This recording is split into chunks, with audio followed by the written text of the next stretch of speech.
Good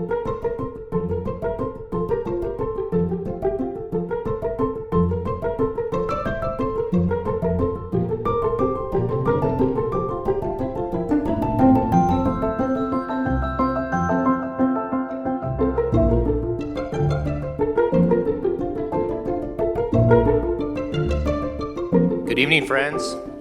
Thank you for joining us. Can we begin after the manner of friends, please, with a moment of shared silence?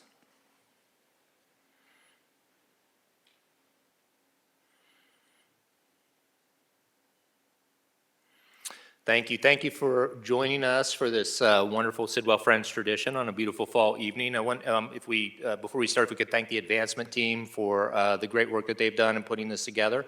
Thank you for all the wonderful work that you do every day. And also, I want to thank Keegan, who's here too, to help us with all of our tech needs. So if we could just welcome them, thank you very much. And this is such a special event this evening, along with his children, Beth, who was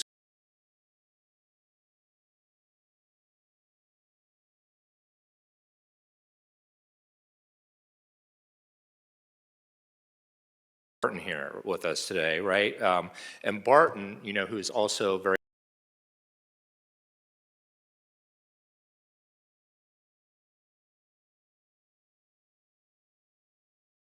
silhouette of the face down there, really striking piece. It was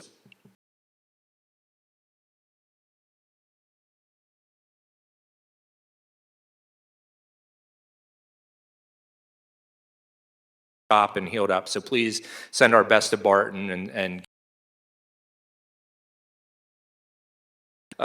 this Daryl Reich Rubenstein, Lee's late wife, was a wonderful art educator and artist. She was known primarily for, in the scholarly world, for the wonderful collection of prints she put together by Max Weber. That when there was a collection that was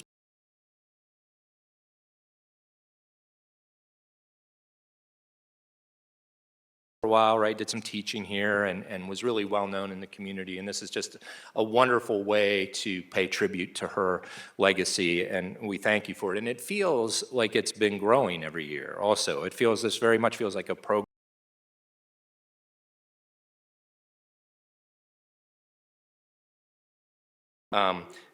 40 years, yeah, this is over 40 years. We've been in 1981, it was founded, so more than 40 artists that have done this, 44th anniversary here today. And let's please give the Rubenstein family a round of applause for making this possible.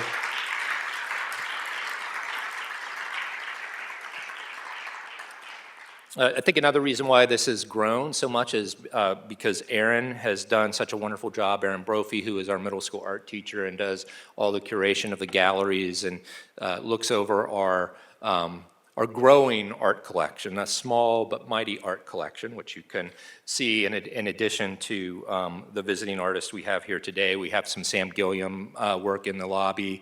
There's the Paik work that's right outside here. Which Ken Hakuda gave to the school and calls it, if those of you who've been around the school for a long time, you might take a look. It's right outside here. Aaron just had it restored, but it's called the Lodish robot, after Rich Lodish at the lower school. So if you can kind of look at that robot and you can remember Rich, you can kind of see his personality shining through in that piece. But actually tonight's artist took a class with Paik, and we're very lucky to have him. The title of the exhibit, which I'll let Aaron explain more about, he was sharing with me in an email yesterday. And Aaron, one of the things that he does is extremely meticulous in preparing everybody for these events because he cares so deeply about it. He's so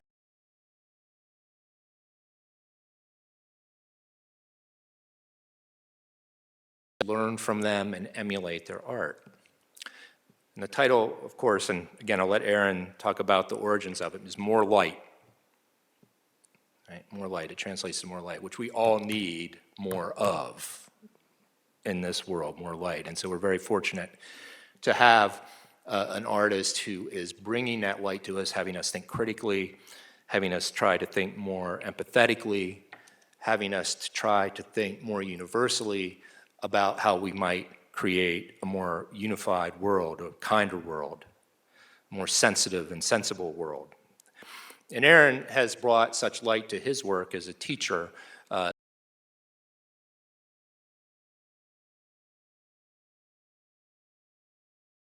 Light in the Quaker tradition, especially he has students work with emulating the art of James Turrell, a famous Quaker artist who, in some ways, his meeting room was loosely based on Turrell in the way of trying to bring light into a place of worship.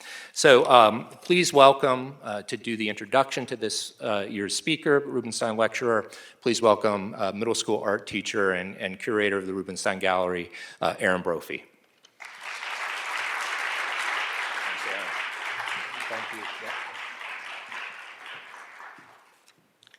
Thank you.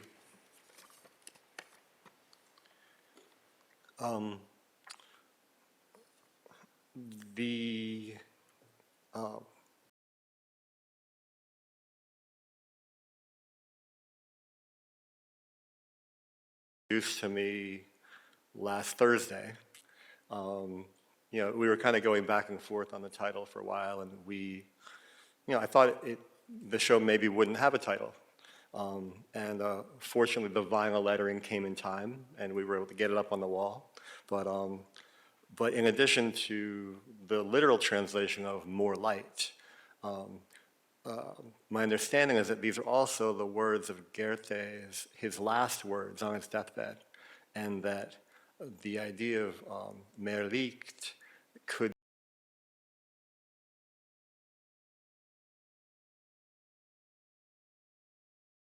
be maybe we need to seek more enlightenment. It could be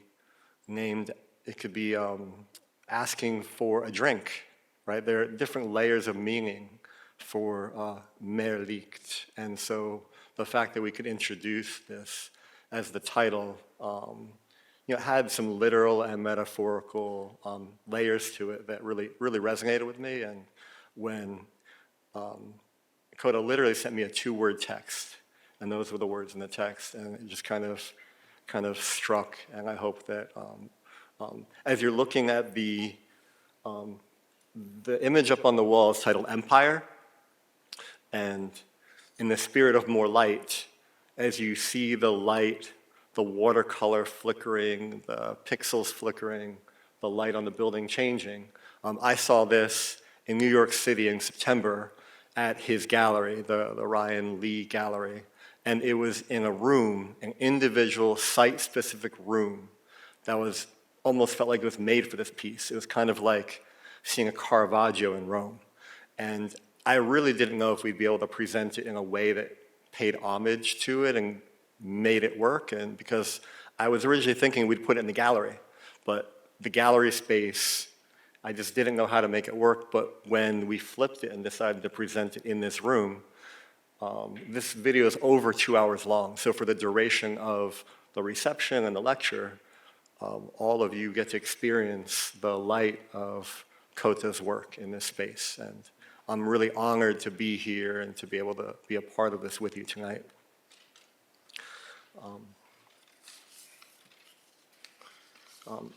I need to express a little bit of gratitude, of course, to Lee and Trina, to Barton and all of his late-night phone calls about the meticulousness of what's going to be up on the walls or what might not be up on the walls. Dorothy, who helped originate this exhibition, and this exhibition literally wouldn't exist without Dorothy Moss because she introduced me to Kota. And so, Dorothy, I thank you.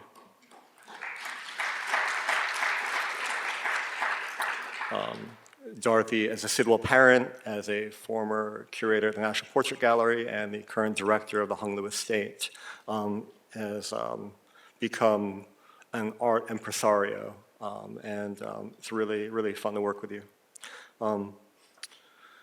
This artwork has arrived from 4 or 5 different locations, and the collaboration with the galleries, your multiple galleries and multiple press sites is really crucial. So Kota, thank you for the generosity, the spirit of even making this work, making this happen. Helen Schreiber, this is her first year at Civil Friends, and she's done an amazing job working on every detail of this event for several months. And Helen, thank you very much for your time, your energy, and your professionalism. Thank you.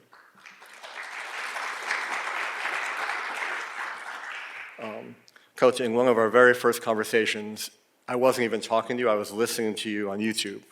And it was an interview I was showing my students, and something you talked about is how we need food and water to survive, but we need art every day. And so those words really resonated with me, that we need aesthetics and we need art every day. You might be able to go a day without food, you might be able to go some time without water, but art is something we need all the time. And in that moment, in that quote, in that classroom with my own students, I felt like a student all over again. From the Hirshhorn to the Whitney Biennale, to San Francisco Museum of Modern Art, the Smithsonian American Art Museum, a recent, maybe not well publicized acquisition by the National Portrait Gallery, from Sao Paulo, Brazil to Madison, Wisconsin. You have shown your artwork around the world. With Japanese heritage and born and raised in Germany, you studied in Dusseldorf. As a young man, you were inspired by Joseph Beuys and a student of Nam June Paik. It is so fitting that years later, you would be the keynote speaker to celebrate the life of Paik at the Smithsonian American Art Museum. Yesterday, when I had the opportunity to surprise you with the remote control to light up that Paik down the hallway, I enjoyed your sense of wonder and examining a video piece of an artist that mentored you. You are now part of that pantheon. You are the master inspiring our students. So for you, it was Kurt Schwitters, it was Joseph Albers, it was Ruth Ezawa. It was the mythology of Black Mountain College and how that interfaced with North Carolina and California arts, which you've been immersed in for the past 25 years. Sidwell students will walk through this gallery for the next several months, experiencing the same wonder, the same curiosity, the same luminosity of spirit that you brought all the way from Dusseldorf. Mehr liegt.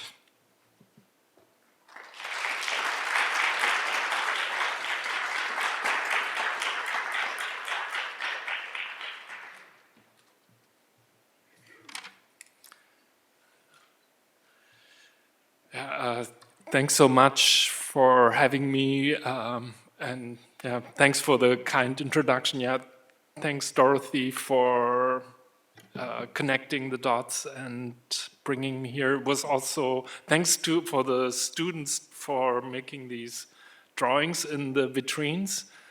I feel it's so, it never happens as an artist that somebody like copies your work or you get to see this, but for my work it seems especially fitting because I'm kind of in the business of making remakes, and then if students make remakes of the remakes, it's just like it's continuing the process. I oftentimes start my talks with this slide. This is something I made when I was a kid. This is like a chocolate milk drink that you can buy in Germany where I grew up. And I cut like a rectangle in the front of the carton and then made this kind of panoramic film play. It's very primitive, but it's kind of like making my own TV as a kid. And I kept making those. This one is one that I actually made when I was in the Pike class in Düsseldorf.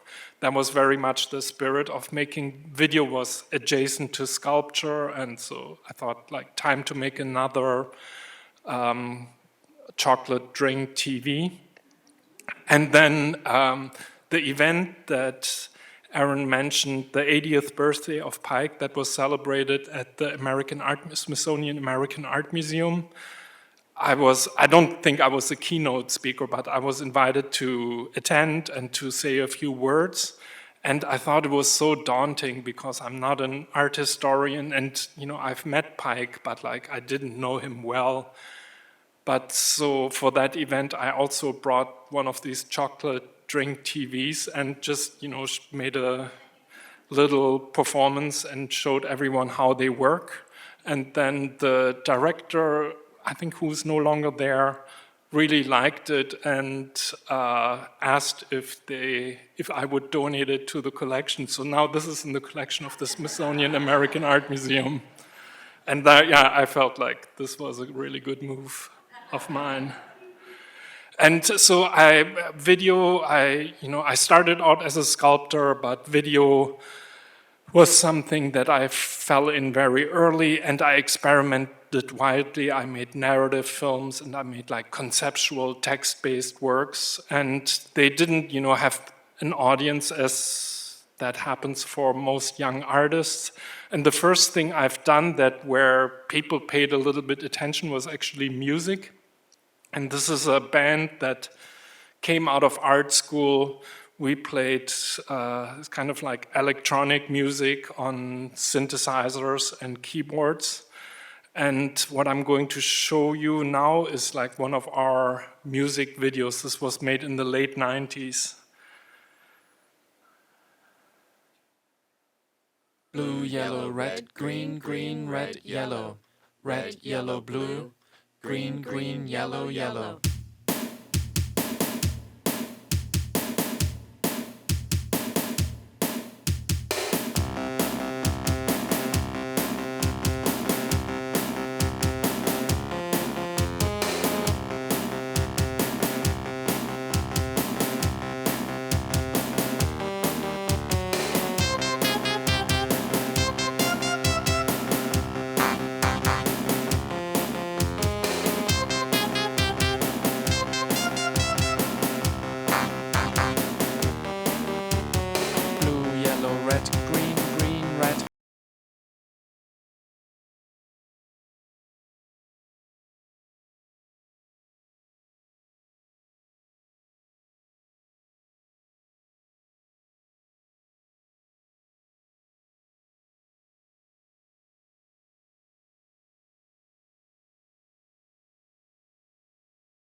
Blue, yellow, red, green, green, red, yellow.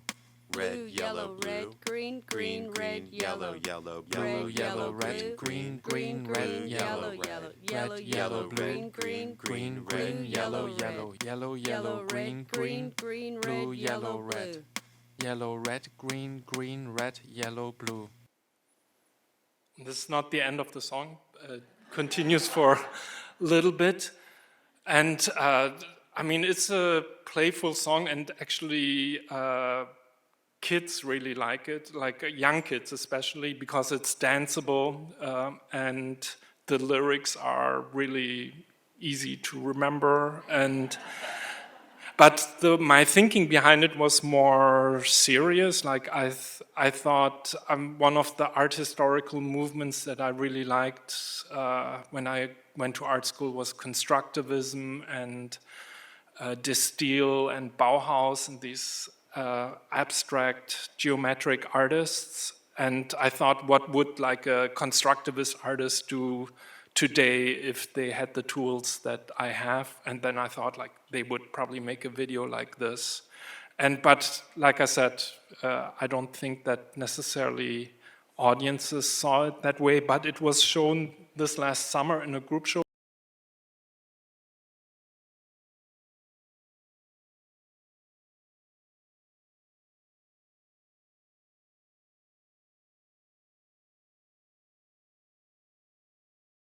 there again.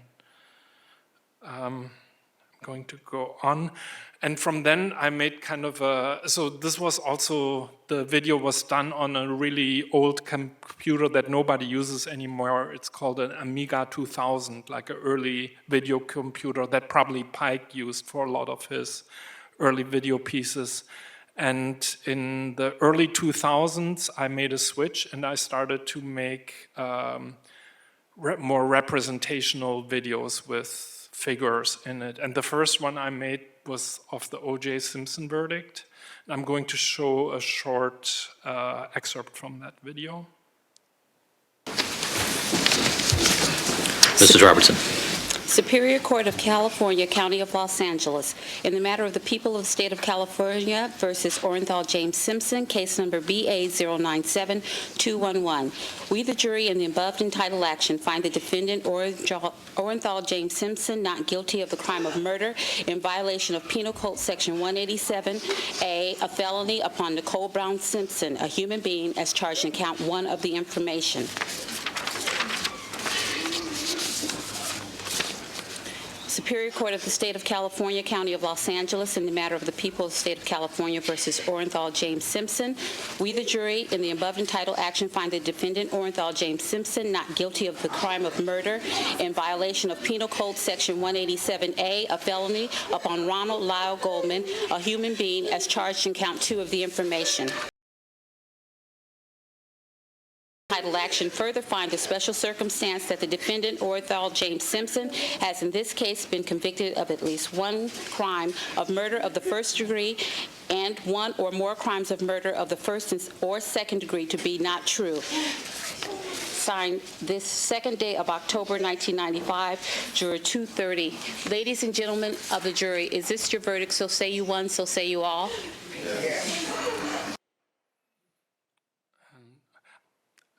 When I showed the video yesterday, I felt probably of a lot of you probably have remember this moment. In 1994 is when I actually moved to the United States, and so this was kind of my first impression of the United States. Everyone was key witnesses was called Cato, and my name is Kota, so there was like a, and but when I was kind of naive when I made this. I just had the idea that I wanted to take a piece of found footage and manually transform it into an animation, and I didn't want it to be funny. I wanted it to be kind of somber, and then the first one that popped into my mind was the Simpson verdict. And I believe in these kind of intuitive choices where you don't overthink it, you just kind of go for it.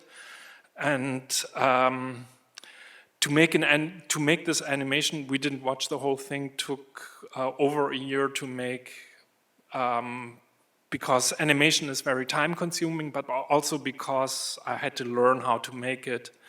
And the Simpson verdict of all subject matters is kind of the one that really lends itself to make an animation, because people don't really walk and don't talk, they're just kind of statuesque.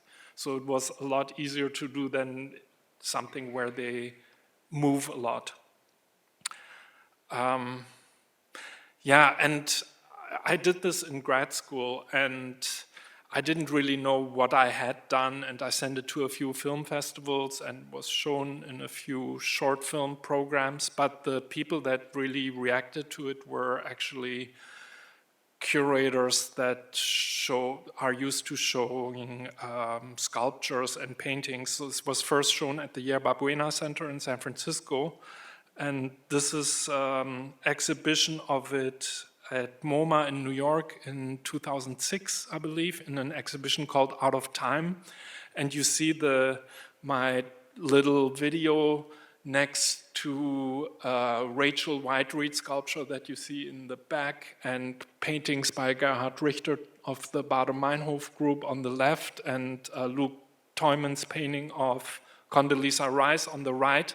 So it was kind of placed among history paintings and sculpture. And for me, yeah, that was, I always learn along with the viewer. What I was doing was actually some kind of a history painting rather than like a funny cartoon or like an amazing short film. And I felt I found something, and then, I guess to this day try to see how I can expand this and how I can move it to different and unexpected places. This was an exhibition, my first gallery exhibition in New York at a small but really cool gallery called myriad. And I showed this video triptych called Lennon, Sontag, Boys, and shows John Lennon and Yoko Ono on the left doing the Bed-In for Peace, and then Susan Sontag in the middle giving a lecture at Columbia University, and then Joseph Beuys on the right doing his public dialogue at the New School in New York. And again, it was a very intuitive choice. I knew I wanted to do something with Beuys, and then I thought maybe pair Beuys with Lennon, and then for some reason I thought Susan Sontag could complete the conversation. And in New York, it just worked really well because Susan Sontag is kind of the intellectual voice of New York. She wrote for the New Yorker and New York Times and was kind of a well-known intellectual voice. And John Lennon and Yoko Ono were residents of New York. And then you see Joseph Beuys doing his first appearance on the American continent in New York.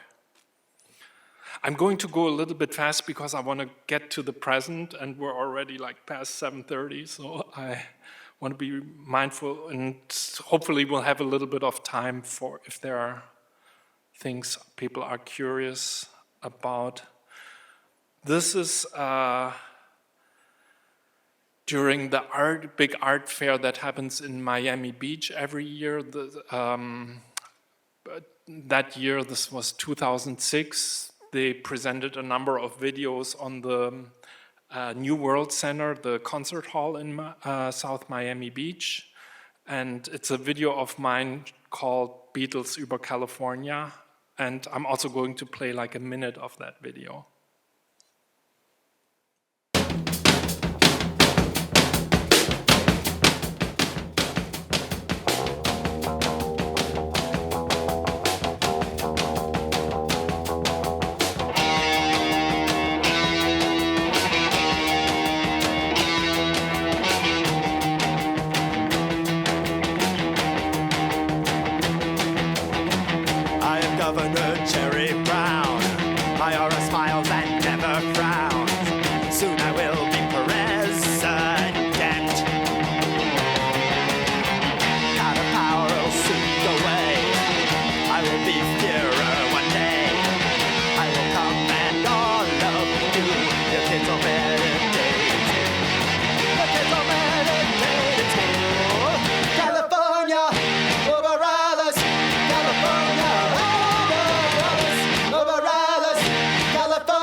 When I showed this yesterday, I asked the students if anyone had heard of the dead Kennedys, and there were 500 students here, and no one had heard of them.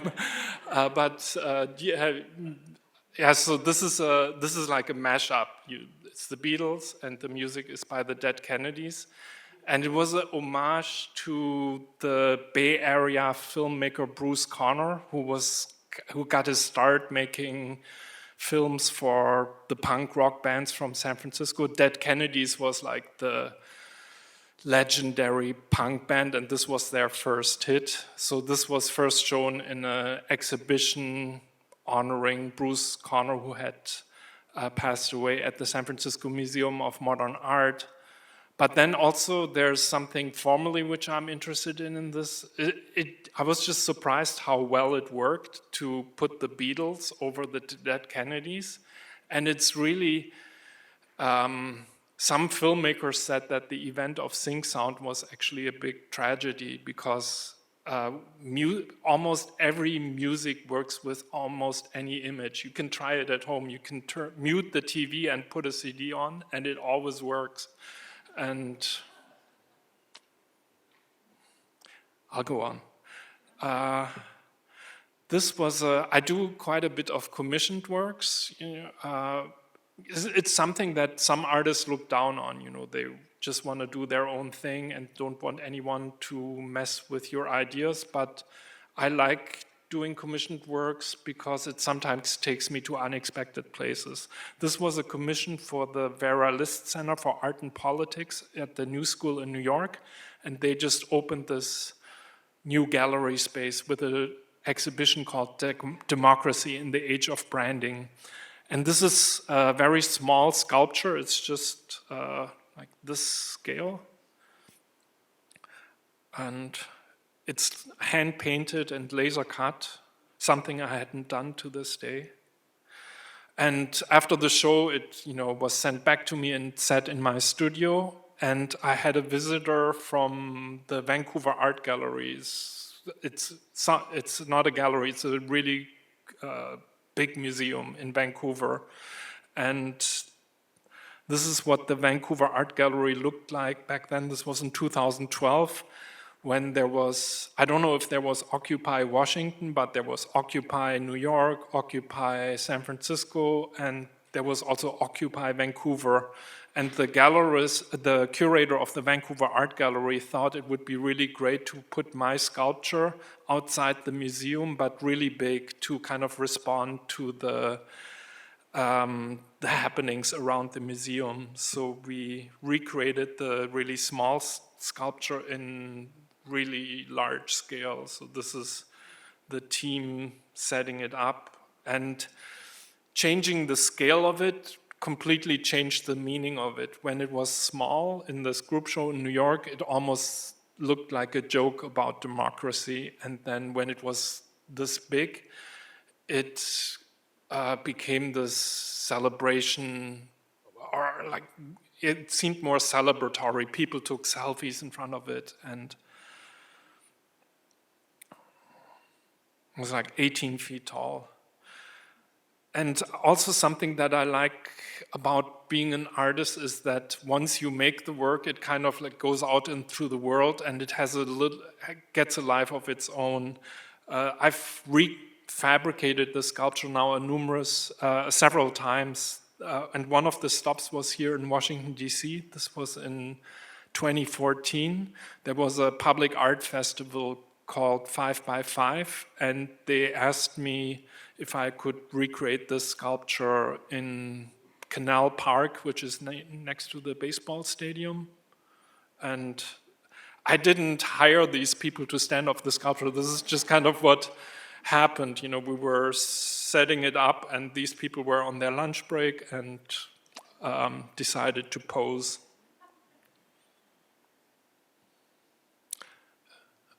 And public art is something that I continue to do. This was done for the San Francisco International Airport. Usually how it goes is I get invited. They don't give you a commission like that. You get invited to make a proposal. So they invited me to visit the terminal and look at the space. And the first idea that popped into my head was the Beatles coming out of an airplane.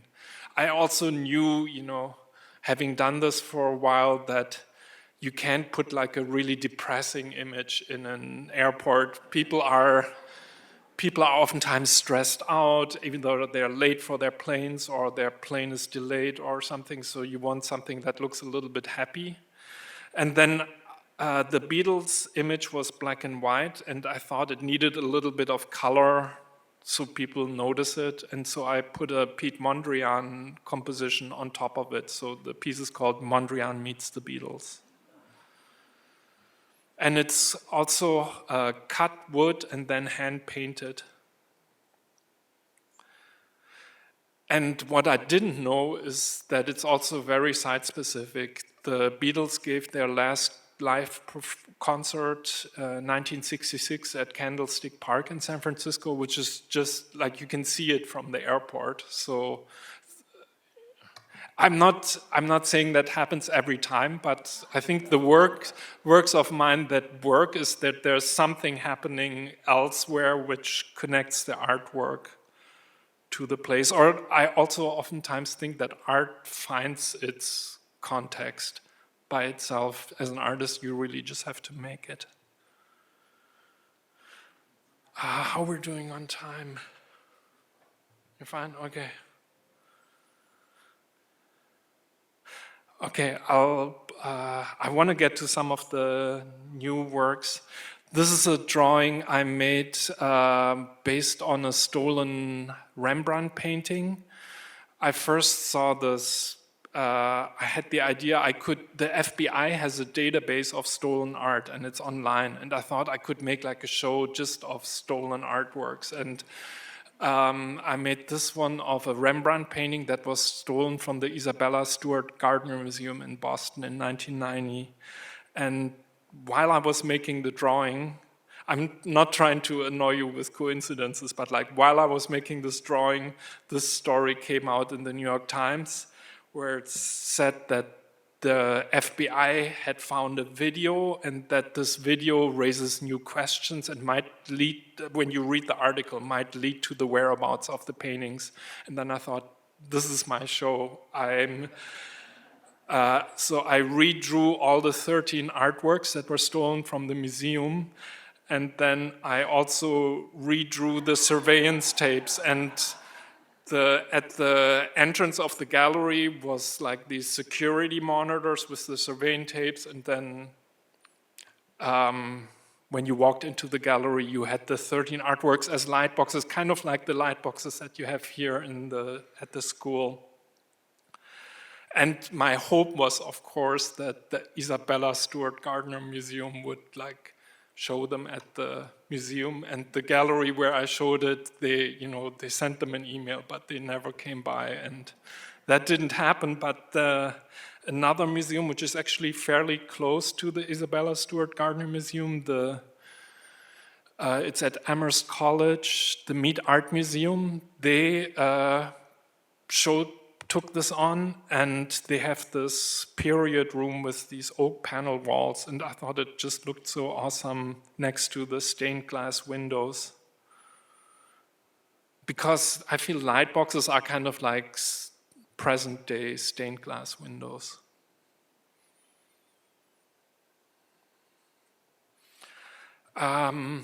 This is one of the works that's also out there in the gallery. This is maybe one of my works that has been shown the most, but I also enjoy revisiting it. It was premiered at the 2019 Whitney Biennial. And maybe I'll just show a minute of it. If you want to watch the whole video, you can do that at your own time outside.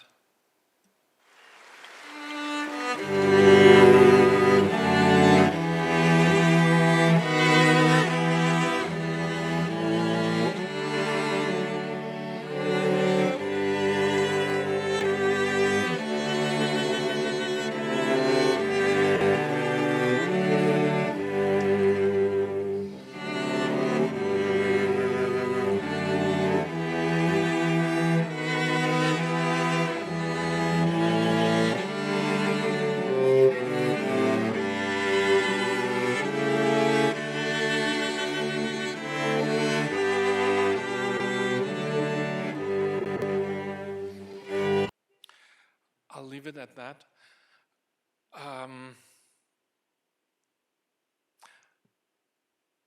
The starting point of it was that I wanted to make a watercolor animation, and making something in watercolor, making an animation is already time consuming, and then making it watercolor makes it like twice as time consuming. But it also feels like a great gift because contemporary life is so hectic. Everything, like 5,000 things happen per minute, and then watercolor is just slow. You can't speed it up. If you speed it up, it really shows. And the way I paint watercolor, it's a very kind of like slow process. The watercolor paintings themselves, they were really just a byproduct. I didn't think of them as artworks, but you see some of them out here in the hallway, and they, all of a sudden, I turned into a painter. One thing that I should also say is that I was born, like, I have a weird relationship to national identity. When I was born, I had a Japanese passport because my dad is Japanese. And then when I was 6 years old, I became a naturalized German citizen. And then when I went to college, I moved to the United States and eventually had a green card. And then I became a naturalized US citizen. But like all these passports, they're for me just like these little booklets that you show at the customs. They don't have like any. But then when these National Anthem protests happened, weirdly, I felt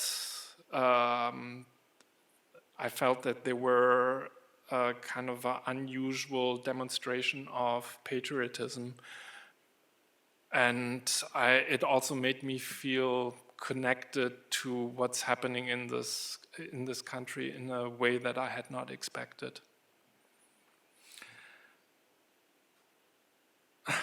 I showed this also, so the Whitney Biennial showed the video, but then they showed also 3 of my watercolors. And like I said earlier, I like when my work has a life of its own. This is a painting by Joe Figg, who is a New York painter who made like a painting of people looking at my watercolors.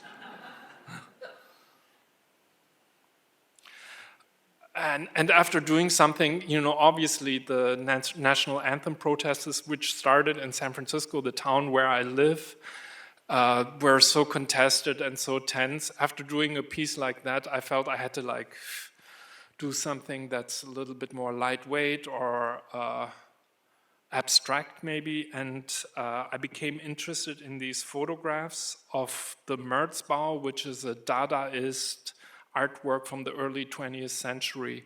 It's made by an artist named Kurt Schwitters, and this is a picture of his home and studio, and he just added to it. He turned it basically into this like immersive 3-dimensional collage.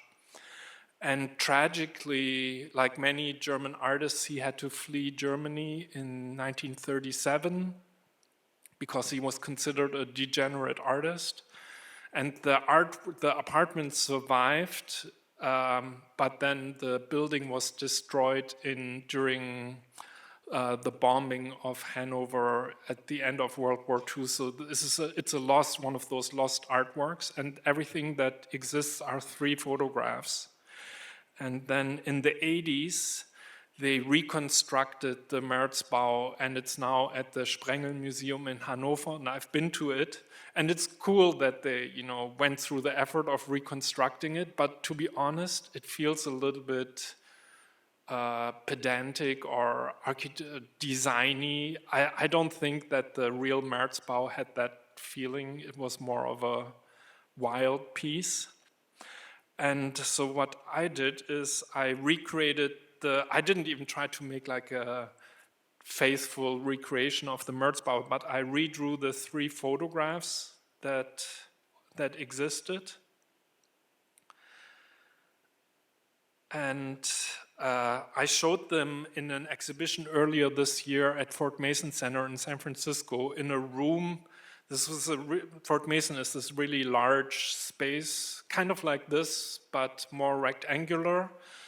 And I built a room within the room, and in this room, I printed the 3 photographs of the Merzbau as a wallpaper, and then I hung light boxes on top of that. And it's not a faithful recreation of the Merzbau, but it was really disorienting. When you were standing in this room, it was really hard to keep a balance because there was so few straight lines. It really,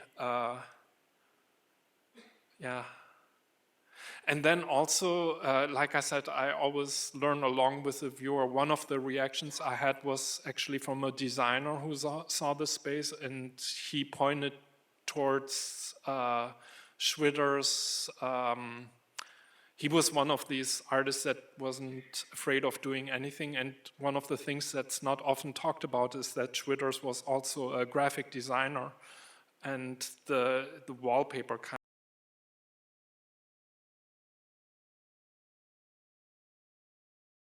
were.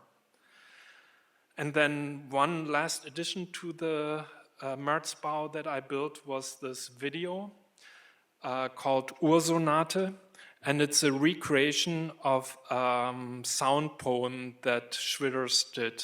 And I'm going to show the video is just 50 seconds long. Kurt Schwitters spricht Teile seiner Sonate mit Urlauten.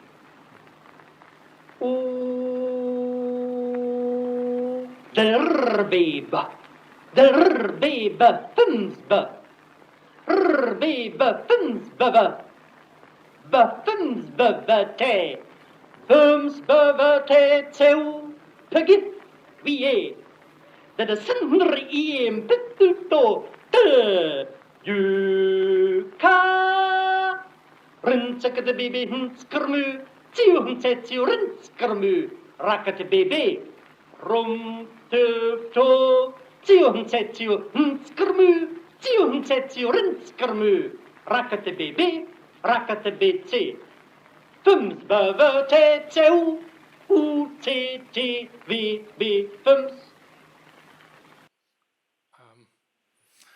And yeah, do you get it? No, I mean this is Dadaism pure. This is like a sound poem, and it's really it's like an invented language, and it's another video that kids find really funny. Like, but it's also kind of.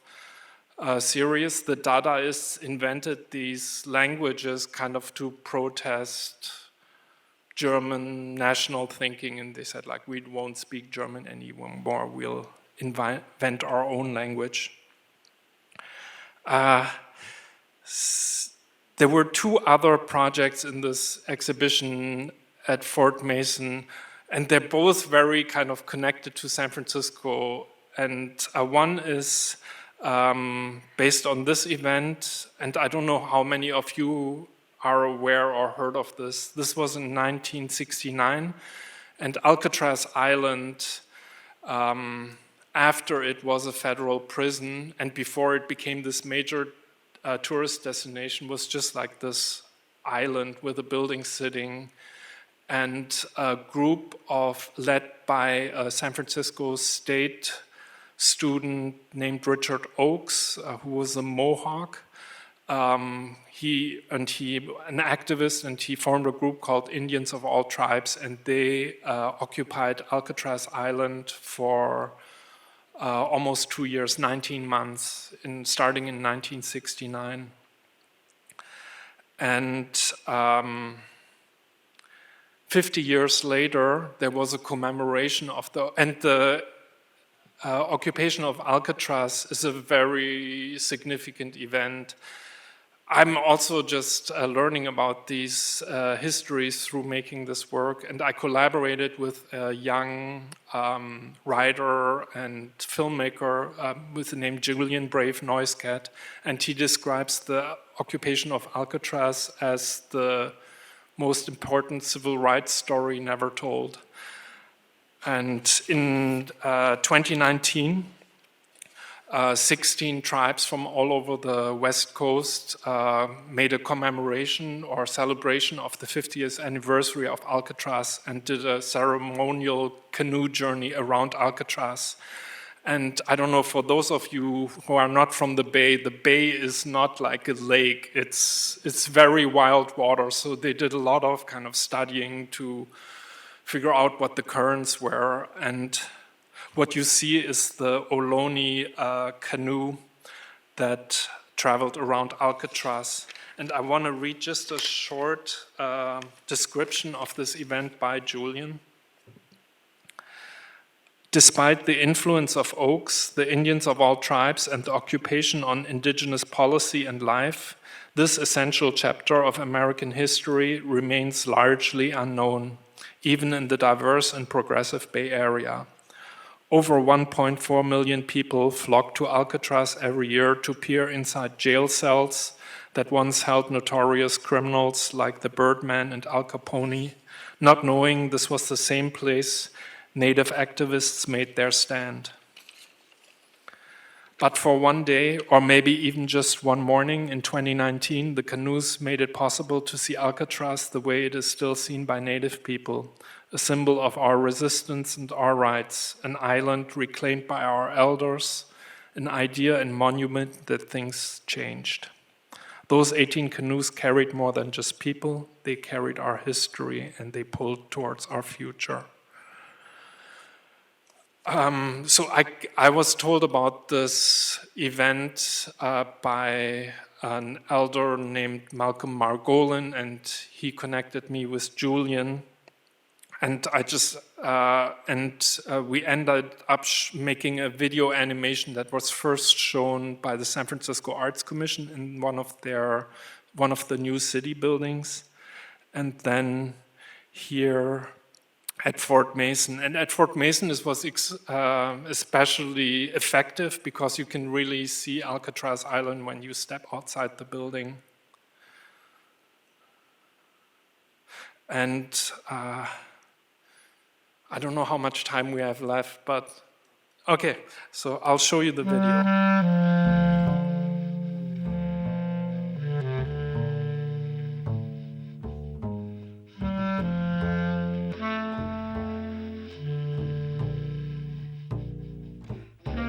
We, the Native Americans, reclaimed this land known as Alcatraz Island in the name of all American Indians by right of discovery.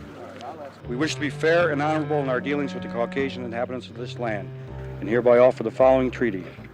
We will purchase said Alcatraz Island for $24 in glass beads and red cloth, a precedent set by the white man's purchase of a similar island about 300 years ago. We know that $24 in trade goods for these 16 acres is more than was paid when Manhattan Island was sold, but we know that land values have risen over the years. Our offer of $1.24 per acre is greater than the 47 cents per acre the white man is now paying the California Indians for their land. We will give to the inhabitants of this island a portion of that land for their own, to be held in trust by the American Indian government. In the name of all Indians, therefore, we reclaim this land for our Indian nations, for all these reasons. We feel this claim is just and proper, and that this land should rightfully be granted to us for as long as the river shall run and the sun shall shine. Signed, Indians of all tribes, November 1969, San Francisco, California.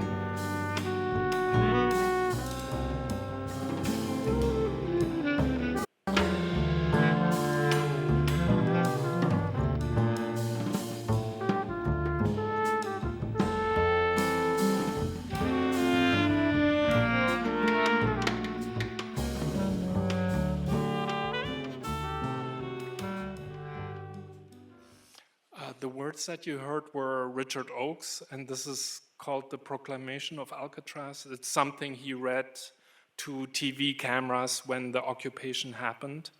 And it's, it's a statement, and it outlines their thinking and the cause of the occupation, but it's also a poetic text. There's a tongue-in-cheekness about it. And this was a picture at the opening.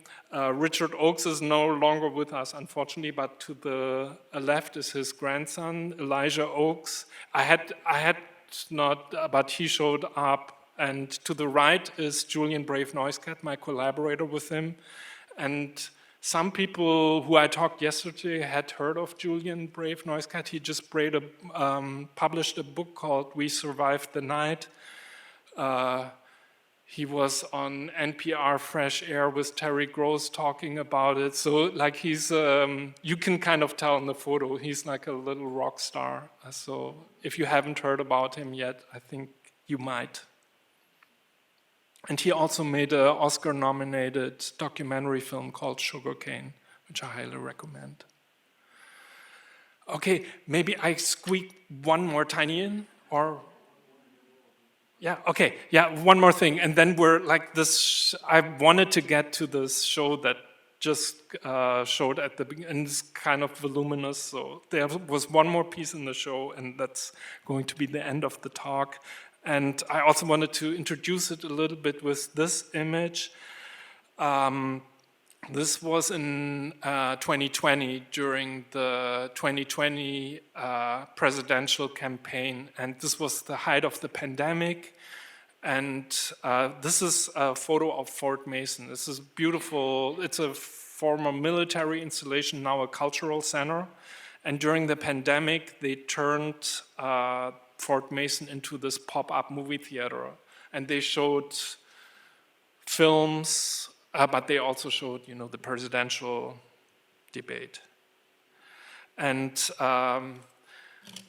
I recreated this pop-up theater as a wallpaper in my studio space, and then hung a TV or like one of these flat screens in the space where the movie screen was. But then I don't worry, I didn't do the presidential debate. I did something else, and it's like I feel every artist has a pandemic project. This is like my pandemic project.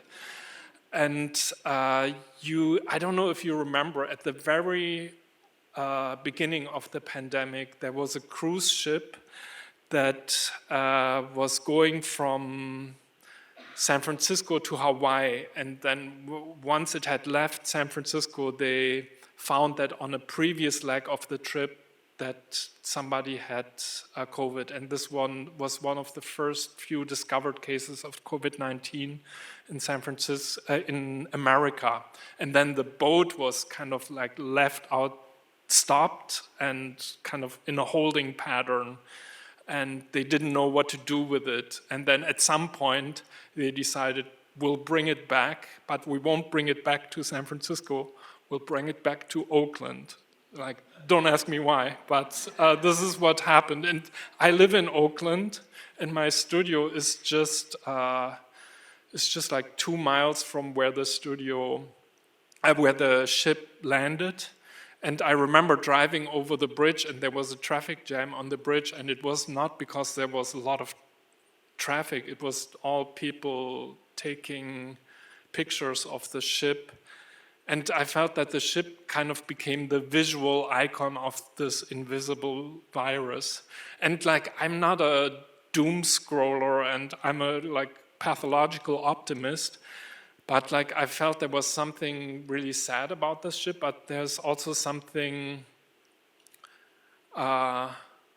because I don't know if you all have been, the Bay Area is so beautiful, and the images of the ship kind of show it. So I don't only think of this as a sad film, I also think of it as showing the beautifully melancholy of the Bay Area. Okay, here's the video. It's like 2 minutes long, and that's going to be the end.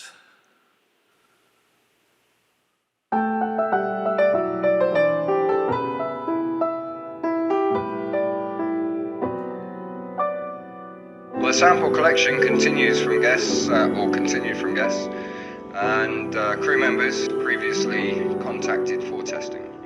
We expect the test results sometime in the near future. As previously advised, we anticipate that we will receive the first results tomorrow morning. We will certainly keep you informed as we receive updates from US CDC and their lab testing partners. As a reminder, we do not have any confirmed cases of COVID-19 on the Grand Princess. I left my heart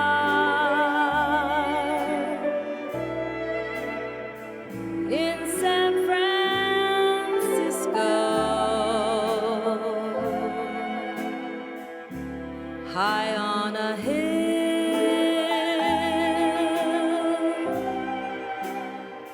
It calls to me.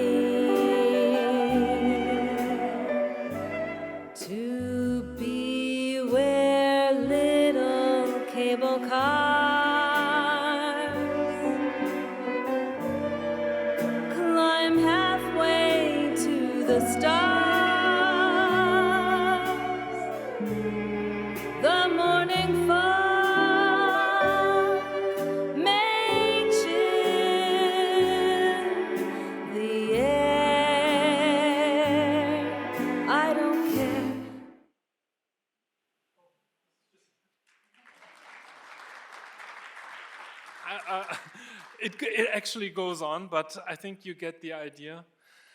There's one thing I want to say about the soundtrack. It's the footage of the boat was silent that I found. And I feel it needed some kind of soundtrack, but I didn't know what. And then during the pandemic also, Tony Bennett made an album together with Lady Gaga. And my wife didn't know who Tony Bennett was. And she's from Germany. And then I said, like, you know this song, I Left My Heart in San Francisco. And I played the Tony Bennett song, and it kind of like caught me that this must be the soundtrack for the film. And then I used to just like pirate whatever I wanted to use, but now I'm going through a little bit more official channel, and I made an inquiry how much it would cost to use the Tony Bennett song in my video, and it would have been 6 figures, you know, and so not possible for me. But Tony Bennett didn't write the song. The song was written by these fairly unknown songwriters, and to get the rights for the song was just $500, and I could afford that. So I bought the rights for the song and then hired these musicians from San Francisco to record it. And I honestly like Tony Bennett, but I think this is so much better. So I'm I'm happy the way this went. Anyway, we can leave it at this. And Aaron just told me if anyone has any, if you want me to fill in the blanks on anything, or if there's any pressing question, I'd be happy to be here for another minute and answer those. But no pressure.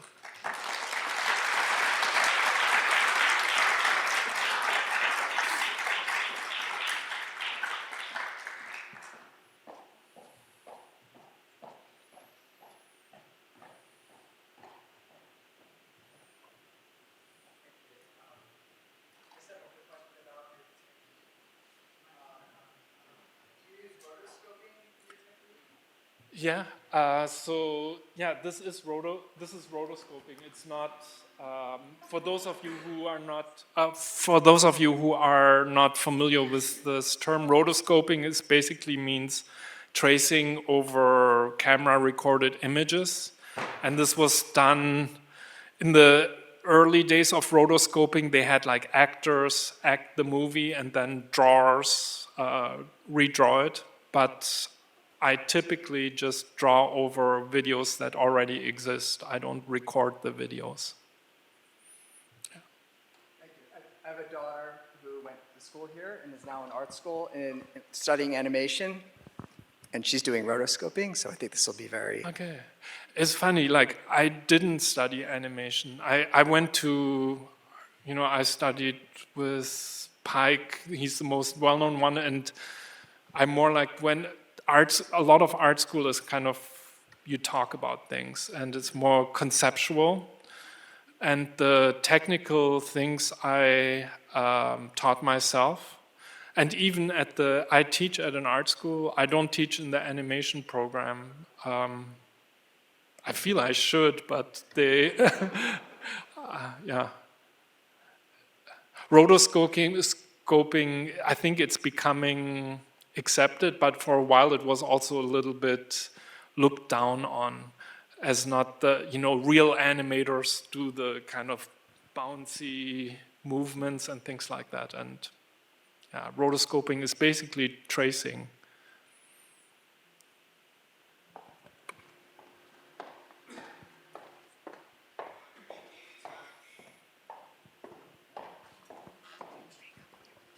Yeah, you said earlier in the talk that you could turn on the TV and turn off the sound and play music and it would coordinate.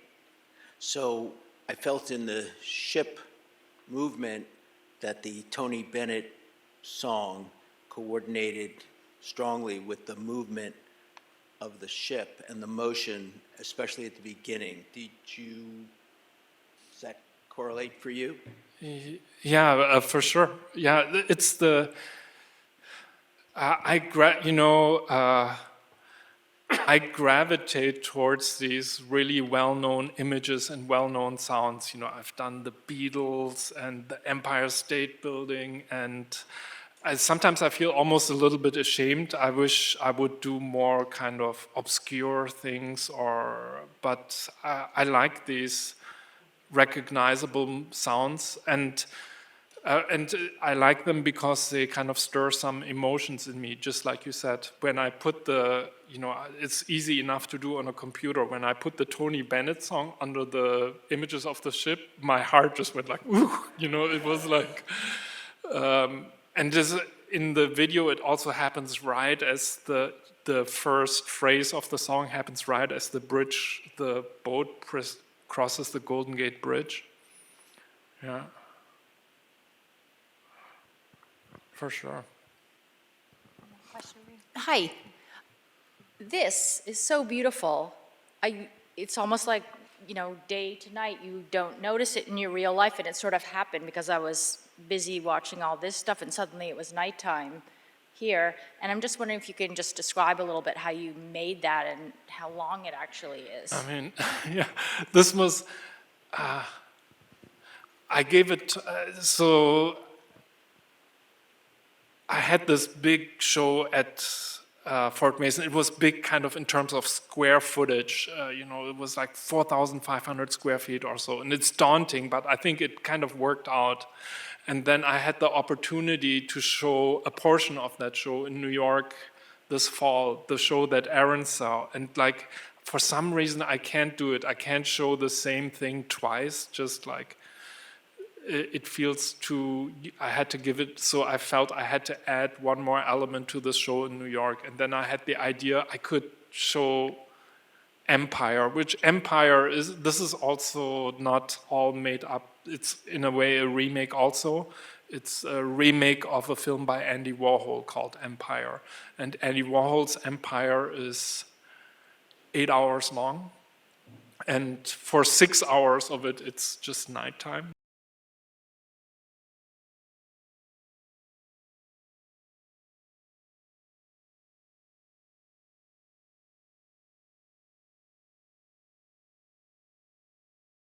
Really loved that this film was playing the whole time and people didn't even notice it, and now you might turn around and it's like, oh wow, it looks a little bit different than it looked an hour ago. And I think that was also Andy Warhol's, he's not here to say that, but he said things like, you can go across the street and eat a pizza and come back and you will not have missed anything. He thought of, and I think he was in a way ahead of his time, for films to be not these attention things where you have to be zeroed in, but to be more ambient. And yeah, so I think of this as an ambient video that you just have playing, that you have slightly illuminating the space.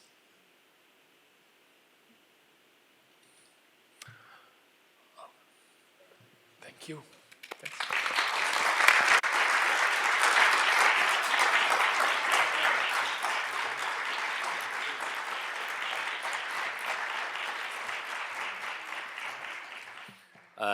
So I would say more light, more art, more pathological optimism, more Kota. Thank you. That was really amazing. Please, let's give Kota another round of applause for very thoughtful night, very provocative night. And as my wife Karen said as you were speaking, he's really lovely. So thank you for being so engaging and so thoughtful with us this evening.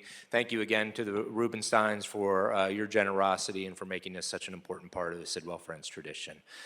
If we could have another round of applause for the Rubensteins. Thank you, friends. Thank you so much for coming.